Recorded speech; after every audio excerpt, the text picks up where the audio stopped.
Pandit Ronu Mujumdar, Pandit Arunji Dravid, and venerable dignitaries on the dais and in the audience. I consider myself fortunate to be here on the occasion of the book release function of Bharatasya Sangita Vishwanubandha Yatra. In ancient India, we all know that in ancient India there is a reference of 64 kalas in Vatsyayana's Kama Sutra. And amongst them, Sangita is seminal.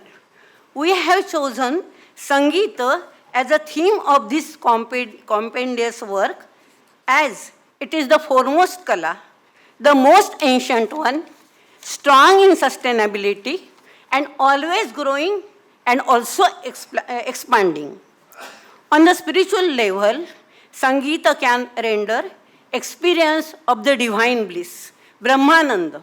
And on the mundane level, it makes man forget the trivialities of day-to-day life. It gives direct and immediate experience of joy. To speak about my experience of editing the treatise, I should say that it was a joy to edit it for several reasons. The very first reason is that when we take into consideration the several shastras such as Rasayan Shastra or Sthapatya Shastra or Krishi Vijnana Shastra, etc., all of them are profound in their content. But when it comes to the outcome of these shastras, what happened? In all other shastras, the creator and his creation, they remain separate. For example, if a sculptor is preparing some temple or a piece of art, very beautiful it may be, it must be giving the joy to the spectator. But the Kalakara and the Kalakruti both remain separate. Whereas in music, the Sangeet, one who presents, that artist, maybe it is vocal presentation or instrumental. What happens that both of them merge into each other.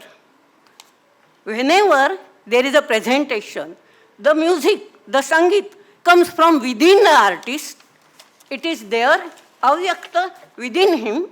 It gets vyakta, it gets manifested, and again, when the program is over, that music enters into that artist. It is within him. The dancer, he or she dances. Where does the dance go after the performance? It enters into that artist. And whenever there is a new performance, it again gets vyakta, manifested from within, and at the end of performance, again it becomes avyakta, it merges into the artist. And this is the difference between other shastras, other forms of art and Sangita, and that's why Sangita is very important. The second reason I realized that music is the treasure of bliss. Any song, maybe that it is connoting the feeling of sadness, or it may be connoting the feeling of sentiment of happiness. Both of them, they give joy to the one who listens it. What does this mean? It means that Sangita has got the nature of Brahman, which is Ananda, and from that Brahman, the living beings are born, they live into it, they move unto it, and at the end, they merge into it. That is Brahmananda. In Brahmananda, they merge. Anandat eva hi khalu imani bhutani jayante, anandena jatani jivanti, anandam prayanti abhisamvishanti, tad vijidnasasva, tad brahma, raso vai saha.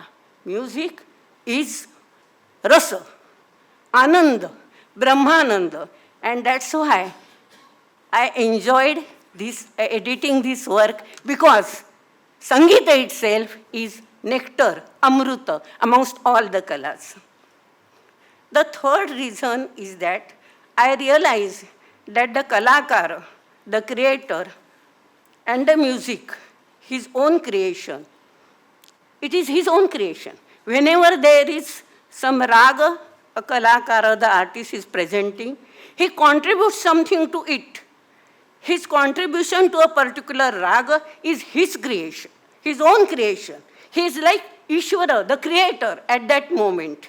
And as has been said in Agni Purana, apare kharu sansare kavireka prajapati yathasmai rochate vishwam tathedam parivartate. Whatever that kavi, the wise person, the seer, whatever he wants to create and the way he wants to create, he does it. So he is like the creator, like Brahma.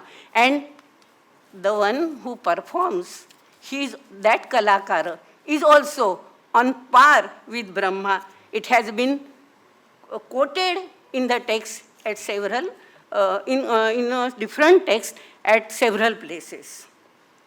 Hence, this is the reason that music is always alive. It is never saturated. The last reason is that we all know that when the singer, when he sings, at a particular moment, he enters a trance. And at that moment, he neither sings to please his audience, nor for his joy. He is completely immersed in Brahmananda, and that makes his performance divine. As much as he enters the trance, the Rasikas also enter into trance and share the same ananda that the artist is enjoying. This is the union of Jiva with Shiva. And coming to mundane level, I should say that the artist always does the riyaz. Till, however senior the artist may be, till his last breath or her last breath, regularly he performs riyaz. And I want to say that this riyaz should not be confined to music only. A student, because a person is a student throughout his life, we say, but does the person of any branch, from any branch of knowledge, does he do the riyaz swadhyaya every day till his last breath? The Upanishad says, swadhyayat ma pramadaha. So this is the riyaz is the swadhyaya, and that everyone has to perform. And if he does it with shraddha, if anybody studies any subject, any shastra with shraddha, then as been said in the Shvetashvatara Upanishad, tasya ete kathitaha arthaha prakashante mahatmanaha. To that person are revealed the secrets that the seers have, the secrets that the tradition has. And that is why we all also learn this thing from the musicians. And one thing only, one sentence, when Umang Kare says that in Marathi also somebody can speak, but then I would like to, then idea came to my mind that why shouldn't I speak one sentence in Sanskrit? It has been said in the Vedas, yatra vishwam bhavati ekanidam, where the entire Vishwa, the entire universe become like a little nest. And where does it become like a nest? To me, Sangite. Sangite akhilam vishwam ekanidam bhavati. Ataha Bharatasya Sangita Vishwanubandha Yatra iti esaha granthaha mahatvapurnaha asti. That Tarun Bharat has given me this opportunity. I thank Kiranji Shelar from the bottom of my heart, and thank you once again. Viramami Asmat Sahasat.